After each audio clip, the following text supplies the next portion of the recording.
Keramat Kuala Lumpur. Lokasi ini pernah menjadi kawasan kajian bagi Institut Penyelidikan Perubatan IMR Kuala Lumpur yang mengkaji mengenai kawalan pembiakan nyamuk Aedes. Tinjauan di lokasi mendapati masih ada beberapa bekas yang menjadi tempat pembiakan nyamuk dan sampel diambil untuk kajian selanjutnya. Tugas mengambil sampel dilakukan oleh Dr. Nurul Husna Abdul Hamid, 43 tahun, seorang pegawai penyelidik unit entomologi perubatan di IMR Kuala Lumpur. Anak jati Kedah berkelulusan Dr. Falsafah dalam bidang bioteknologi ini mempunyai pengalaman 14 tahun dalam bidang kawalan vektor penyakit berjangkit bawaan Aedes. Dr. Husna juga aktif membuat kajian mengenai pembiakan dan perilaku nyamuk Aedes. Selain membuat kajian di makmal, mereka sering turun padang bagi mendapatkan sampel lava Aedes di beberapa kawasan yang dikenal pasti.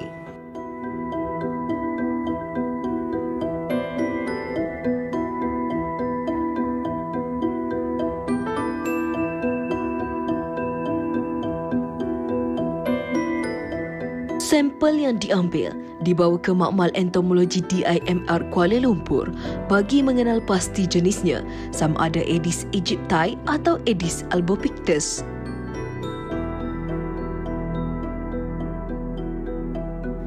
Makmal entomologi di IMR Kuala Lumpur sudah wujud sejak tahun 1902. Fungsinya adalah untuk pelbagai penyelidikan berkaitan penyakit bawaan serangga seperti nyamuk, lipas dan lalat. Di makmal, sampel akan dirawat dan dijaga bagi kajian keberkesanan terhadap racun yang digunakan.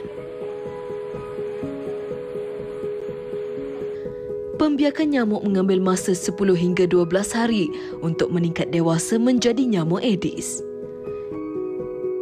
Kebiasaannya, Aedes aegypti adalah penyumbang utama kes demam denggi, manakala Aedes albopictus pula penyumbang kepada kes chikungunya.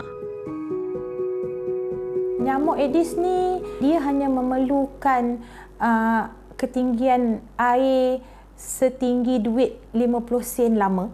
Okey, bukan yang baru yang lama. Okey, setinggi air tu untuk bertelur. Okey, untuk bertelur dan membiak. So dia tak perlu air yang banyak. Kita selalu tengok longkang.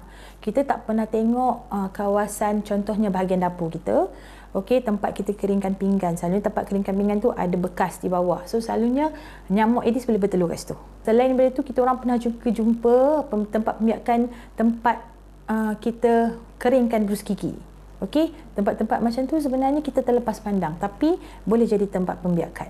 Nyamuk Aedes ni, nak bunuh dia senang je sebenarnya. The best way adalah panaskan air, tuang saja air panas tu ke dalam kontainer tadi tu. So bila dia dah pastikan semua dah mati, so boleh buang terus dalam sinki lah. Jangan buang ke dalam sinki jentik-jentik yang masih hidup. Kajian demi kajian dilakukan oleh pasukan entomologi di IMR bagi menangani kes dengki. Hasil melalui sampel yang diambil mendapati jenis nyamuk yang ditemui ialah Aedes aegypti dan Aedes albopictus.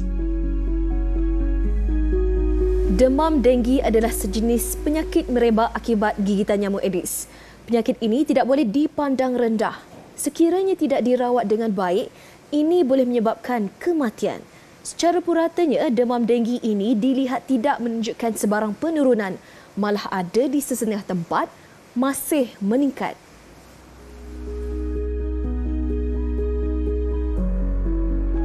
Selain melalui kajian, pelbagai cara dan inisiatif turut dilakukan oleh pihak kerajaan.